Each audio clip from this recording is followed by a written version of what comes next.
Hello everyone, welcome to my channel. So last video में हमने discuss किया था रेगुलेटिंग एक्ट ऑफ 1773 को। इस वीडियो में हम डिस्कस करेंगे फिट्स इंडिया एक्ट। एंड अगर फिट्स इंडिया एक्ट की बात करें तो ये हमारा एक्ट आया था 1784 में। और अगर हम थोड़ा सा रिवीजन पॉइंट ऑफ व्यू से जो लास्ट हमने डिस्कस किया था, या तो आप हम मेरे पुराना वीडियो जाके चेकआउट कर लीजिए।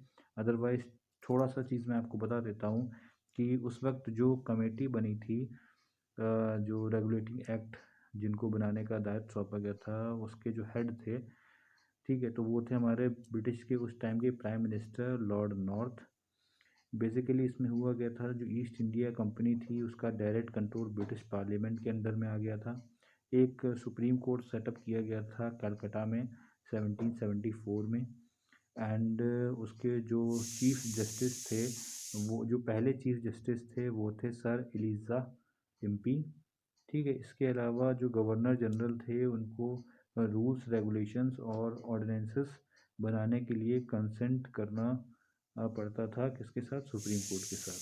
ठीक है, आज हम बात करेंगे पिट्स इंडिया एक्ट के बारे में, जो कि आया था 1784 में। मेरे पास कुछ पॉइंट्स हैं जो मैं आप लोगों के साथ डिस्कस करूंगा। सो हम स्टार्ट करते हैं। ठीक है, I will try to keep this video bilingual so that everybody could understand. Firstly, I will read in English and explain a little bit, then I will speak in Hindi. Okay, so it was, if I talk about Pitt's India Act, this act came in 1784. Okay, it was enacted to improve upon the provisions of Regulating Act of 1773 to bring about better discipline in the company's system of administration. Okay, this act basically came to improve the provisions which were there in the Regulating Act of 1773, so that it could bring a better discipline in the system of administration. ये act basically लाया गया था, जो हमने rules बनाए थे, ठीक है, किसमें? रेगुलेटिंग एक्ट में। ठीक, जो 1773 में आया था, उसको और बेटर करने के लिए, ताकि जो हमारा एडमिनिस्ट्रेशन है वो अच्छे से रन कर सके। Now a 6-member board of controllers was set up, which was headed by a minister of British government. All political responsibilities were given to this board. Trade and commerce related issues were under the purview of the Board of Directors of the company. एक 6 members board of controller setup किया गया था, ठीक है, जो कि minister, British government के एक मिनिस्टर उसको हेड कर रहे थे। All the political responsibilities were also given to this board. सारी पॉलिटिकल रिस्पॉन्सिबिलिटी जो थी इस बोर्ड को दी गई थी। ठीक है, इसके अलावा जो ट्रेड एंड कॉमर्स रिलेटेड जो इश्यूज थे, वो सीधे सीधे कंपनी के जो कोर्ट ऑफ डायरेक्टर्स थे, ठीक, उसके अंडर में आ गया था।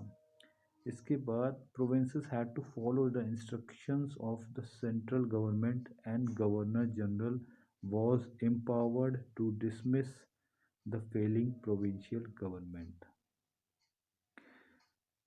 See, in this point we have to understand the provinces had to follow the central government. Provinces, for example, the United Province and all different provinces in our country at that time, they had to follow the instructions of the central government, and Governor General was empowered to dismiss the failing provincial government. See, at that time, Governor General was given such power that he could dismiss the provincial government if the provincial government is not following the center's direction.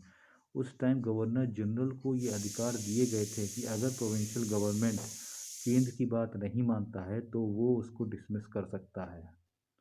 ठीक है, so this is a little bit some points about the Pitt's India Act of 1784.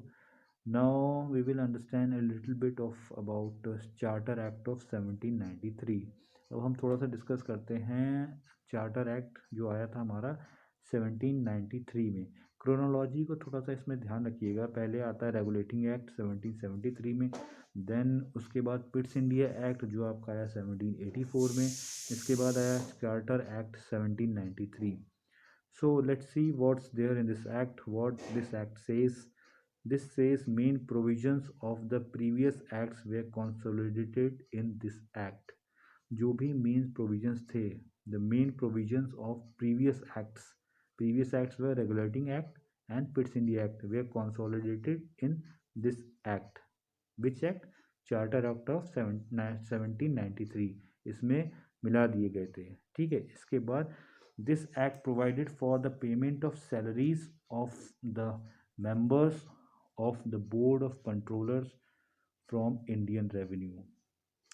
Basically what happens, this act provided payment of salaries of the members of the board controller from Indian revenue. जो भी salaries वगैरह होती थी, ठीक है, members की, जो board जो कंट्रोल करता था वो कहाँ से पे की जाती थी? इंडिया के रेवेन्यू से। ठीक है, जो इंडियन रेवेन्यू होता था। And courts were given the power to interpret rules and regulations. Courts, जो हमारे कोर्ट्स थे, उनको ये अधिकार दे दिया गया था ताकि वो इंटरप्रेट करें जो रूल्स एंड रेगुलेशंस है। इसके बाद एक और एक्ट आता है, चार्टर एक्ट ऑफ 1813। ओके, 93 में आया, फिर एक 1830 में आया। 13 वाला कहता है trade monopoly of East India company came to an end. जो मोनोपोली बना के रखी थी ईस्ट इंडिया कंपनी ने ट्रेड में, उसको इस एक्ट ने ख़त्म कर दिया। ठीक है, it came to an end powers of the three councils of Madras, Bombay and Calcutta were enlarged. इसको बढ़ा दिया गया। They were also subjected to greater control of British parliament. ये और ज़्यादा कंट्रोल में आ गए थे ब्रिटिश पार्लियामेंट के। And the Christian missionaries were allowed to spread their religion in India.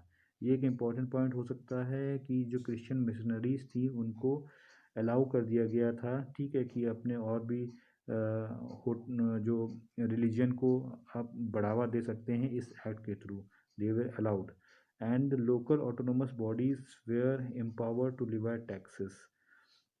Local autonomous जो बॉडीज़ थी उनको भी एम्पावर कर दिया गया था ताकि वो टैक्सेस लगा सकें। ठीक है, so main points you can extract from this video, and this is all about today's video. In the next video we will discuss about Charter Act of 1833 and Charter Act of 1853. I hope you guys like this video. If you like this video then please do like and subscribe, and thank you for watching this channel. Have a good day.